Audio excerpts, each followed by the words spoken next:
This presentation is a discussion of the online value of price, different pricing dynamics, and how it affects both marketers and consumers. The advent of the internet has increased the use of electronic money sources incrementally. We now have many different creative ways to pay for our purchases, both online and offline. Looking at the chart presented here, you will see that credit cards and online or offline bank transfers are the most widely accepted payments in countries outside the United States. An interesting note is that credit cards and debit cards are the most preferred for Western countries, along with PayPal. According to 6revisions.com, this is a list of the top 10 online payment systems available in the United States. While these are rated high on the list, they are by no means the only electronic payment systems. There are many more, and some are making great strides into the market, like Square, a reader that adapts to a mobile phone to swipe your payment card. Of the e-money sources and digital cash options that allow internet and computer users to exchange payment for goods that can be seen with sources like Octopus cards in China, mobile wallets, and smart chips. Octopus cards are similar to credit cards with a computer chip electronically charged with money. Octopus cards are used some 12 million times a day for transactions in Hong Kong alone. That's nearly 3 times their entire population. Smart chips are being installed in many different electronic gadgets, so you can point it at a vending machine and out pops your snack or drink of choice. You flash it at a toll booth. You don't even have to stop when you're late for work. Japan has offered up its version of electronic money in a chip that's implanted in a watch that's produced by Casio. So wearers can just use their timepiece to pay for their purchases. Japan and Finland now offer online payments with cell phones. Google has recently introduced a mobile wallet application that stores all your credit card information. You swipe your phone at the participating retailers to complete your transaction. If you lose your device or someone helps himself to it, there's a remote function to disable it from the website. At this time, between 41 and 60% of U.S. consumers have expressed their disinterest in using mobile wallets, mostly due to security issues. PayPal has introduced their automated mobile checkout. Presently, PayPal is the industry leader with over 113 million accounts worldwide. A subsidiary of eBay, PayPal allows its users to pay for their online and offline purchases using credit or debit cards or direct withdrawal from your bank account. eBay purchased another popular payment model, very different from PayPal, called Bill Me Later, that allows buyers to make online purchases without using a credit card. They're billed for their purchases instead of paying up front. Many well-known merchants are adding this to their purchasing options as it costs less than credit card fees and interest charges. In trying to compete with PayPal, Western Union has developed MoneyZap to target the 29% of Americans without credit cards. If you choose not to carry any of the above items, you can have a chip implanted under your skin. Or maybe that's a little too drastic for you. Do you trust your own fingerprint to pay for your purchases? Electronic money transfers are more efficient, draw new customers without additional credit risk fears, and by offering multiple payment options, they are able to convert up to 72% of their site visitors. Offering only one type of payment option drops the conversion rate down to 60% on average, according to Quality Research Associates in a study they conducted with over 147 leading retailers online. Information technology can complicate pricing models in some ways, while making it simpler in others. Depending on the customer base, sellers can vary their pricing based on many different factors, including a buyer's previous behavior. Buyers perceive their value either rationally or emotionally, and different people react differently to situations. Some people like to fondle the merchandise, using their senses to help them make decisions. It's not always just about the lowest prices. What is the price of the smell of new leather? Can you put a value on the softness of that same leather or the way it molds the contours of your body? These are some of the reasons people might prefer to actually visit the merchants that deal with the type of merchandise they're looking for. Personal interaction with others is also an important factor for some when making a purchase. Oftentimes, the written word does not convey the same feeling or connotations as a spoken word. So pricing is a very tricky value perception for buyers and sellers alike. So what do we do for pricing strategies? Setting the price for any type of merchandise or service is full of contradictions. Art integrated with science and a lot of data thrown in help make discernible interpretations in pricing strategies. A price that is too high will drive your customers away, whereas a price that is too low will cause a company's bottom line to suffer. Fixed pricing or menu pricing is where a seller offers merchandise or services at a set price. If you want to upgrade, there might be options. Everyone pays the same price. That is the model for most U.S. brick-and-mortar retailers. Price leadership is created with the lowest price product entry into the marketplace, either online or offline. Walmart is a prime example of this, usually setting the pace for others to follow. The price leader strategy is a good place on the web, but to implement this strategy, it is necessary to keep overhead and other costs to a premium. Competition can be fierce and is usually dominated by the largest producers due to economies of scale. The largest producers almost always are challenged for market share by smaller entrepreneurs that do not have the same overhead as your retail giants.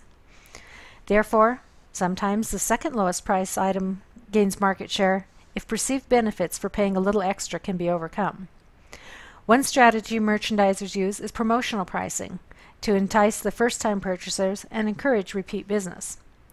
This strategy can close the sale and is usually used for a limited time, causing a sense of urgency or exclusivity. Freemium pricing is another strategy, using free samples of the product. Skype and other companies that use freemium pricing by enabling customers to use a product within certain parameters and charging for the same service that is outside the scope of the pricing strategy. Have you ever heard that someone got a better deal or paid more for the exact same product you purchased? This is an example of dynamic pricing. Personalized pricing and promotion are considered the number one way retailers combat online transparency in their pricing. Other strategies used by different industries include yield management, segmented pricing, and price negotiation. Yield management is used by the travel industry. It demonstrates frequent price changes depending on current inventories and time. When airlines are developing their flight plans, they charge their tickets at one price, giving people a discount for planning ahead. As the time frame advances, they start jacking up the ticket prices. At the last minute, if they still have seats to fill, they deeply discount them. Having some revenue in a full plane is better than flying with empty seats. The cost of the flight is nearly the same. Through the use of dynamic web pages, customers are encouraged to book all their travel needs at the same time, whether it's hotel rooms and car rentals, in addition to their flight requirements. There are two types of dynamic pricing that can be initiated by either buyers or sellers. Segmenting pricing is where sellers market their product at two or more prices based on segment differentiation rather than on just cost. Price negotiation is where the company negotiates prices with individual customers. This negotiation is generally initiated by the consumer, while the segmented pricing is implemented by the seller. Use of the internet allows for mass customization of pricing models, automation to devise pricing based on quantity, timing, supply and demand, and other types of preset decision factors. Segmenting pricing is derived from traditional marketing models. It allows pricing according to customer behavior and is increasing due to behavior patterns mined from electronic means. Paying in advance and organizational structure of a business, for example, a nonprofit organization, are models of segment pricing. The use of computers makes it easier to change pricing with sophisticated software and the large databases that allow firms to set their parameters and changes in the blink of an eye. Internet marketers are quite excited with this development, as they're able to set cookie files to recognize individuals and their purchasing preferences and motivations, to close their transactions, or to see what causes them to abandon their shopping cart at any particular point. Two segments that are important for online pricing strategies are geographic and value segmentation. Companies set their pricing on geographic areas. It is easy for online sellers to track where their buyers are located due to IP addresses and extensions on websites like .jp for Japan or .ca for Canada. It's easy to see why retailers increase their pricing to other countries due to the volatility of the monetary market, economic conditions, legal and regulatory compliance, and competitive pressure in addition to shipping costs. Value segment pricing is the recognition that not all consumers bring the same value to a merchandiser. The Pareto principle shows that 80% of businesses usually come from the top 20% of a firm's customers. Value segmenting is used to reward customers' loyalty, as well as try to increase a customer's market share with the development of new customer loyalty. Competitive offerings and price cuts are often used to entice competitors' customer base away. Brand loyal customers are the target goal of retailers by offering incentives to keep them loyal. Developing competitive benefits outside the price structure can also assist marketers to retain their loyal customers. Haggling is quite common in countries outside of the United States. For the most part, many customers in the United States shy away from bargaining. They see a marked price and assume that that's what they have to pay. eBay is one company that's been changing this pricing model. Some people have learned they enjoy the back and forth negotiations involved in haggling over pricing, while others are still not that comfortable with it. This is also true with auctions. Have you ever been to an auction? In a customer-to-customer market, one major issue is trust. This is a market that is developed between strangers with no branding to generate trust. One model used by eBay is a chance to offer feedback on transactions, both positive and negative, which helps keep people honest and generate trust.